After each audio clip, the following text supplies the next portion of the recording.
Craft ചാനൽസൊക്കെ സ്ഥിരമായിട്ട് കാണുന്നവർക്ക് ദേ ഞാൻ ഈ കാണിക്കുന്ന സാധനം മനസ്സിലായിട്ടുണ്ടാവട്ടെ. ഇതാണ് നമ്മുടെ കട്ടിംഗ് മാറ്റ്. ഇതിൻ്റെ മീതെ നമുക്ക് കട്ട് ചെയ്യാനൊക്കെ ആയിട്ട് എളുപ്പമായിരിക്കും കേട്ടോ. അധികം ഡാമേജോ കാര്യങ്ങളൊന്നും വരില്ല.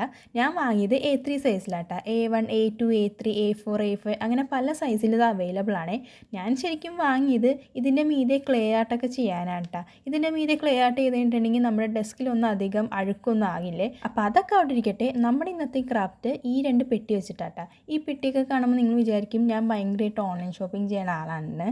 പക്ഷേ ഇതെല്ലാം ഞാൻ ഓരോ സ്ഥലത്തു നിന്ന് ഇങ്ങനെ ശേഖരിച്ച് കൊണ്ടുവന്നതാണ്. അങ്ങനെ എടുത്തുകൊണ്ടുവന്ന് എൻ്റെ വീട്ടിൽ ഫുൾ ഇപ്പോൾ ഇത് ഇങ്ങനത്തെ പെട്ടികളാണ് കേട്ടോ. അപ്പോൾ നമ്മുടെ ക്രാഫ്റ്റ് എന്താണെന്ന് വെച്ചിട്ടുണ്ടെങ്കിൽ ഒരു പെൻ സ്റ്റാൻഡാണ് കേട്ടോ. ഇത് വെറും ഒരു പെൻ സ്റ്റാൻഡല്ല, നമുക്കിതിന് ഡെസ്കറായിട്ട് യൂസ് ചെയ്യാവേ. അപ്പോൾ അതിനായിട്ട് 2 പെട്ടി എടുക്കുക, ഒരുമിച്ച് ഒട്ടിക്കുക, വീഡിയോയിൽ കാണുന്ന പോലെ വീടിൻ്റെ ഷേപ്പാക്കി കട്ട് ചെയ്തെടുക്കുക.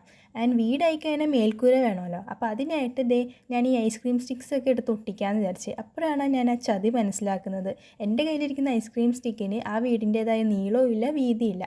പക്ഷെ നമ്മൾ ആരാ മുതൽ നമ്മൾ എങ്ങനെയെങ്കിലും നമ്മുടെ ക്രാഫ്റ്റ് സെറ്റാക്കാൻ നോക്കൂലേ. അതിനായിട്ട് ഞാൻ 4 ഐസ്ക്രീം സ്റ്റിക്ക് എടുത്തിട്ടാട്ടാ നമ്മുടെ വീടിൻ്റെ മേൽക്കൂര സെറ്റാക്കിയത്. വീടായി കഴിഞ്ഞാൽ ജനലും വാതിലും വേണമല്ലോ. അപ്പോൾ ലാസ്റ്റായിട്ട് ജനലും വാതിലും ഒട്ടിക്കുക, പിന്നെ കുറച്ച് ചിത്രപ്പണികളും കൂടെ ചെയ്ത് കഴിഞ്ഞാൽ നമ്മുടെ പെൻ സ്റ്റാൻഡും അതുപോലെ തന്നെ ഡെസ്ക് ഡെക്കറും റെഡിയായി. അപ്പോൾ ഇങ്ങനെ ഇഷ്ടമായോ?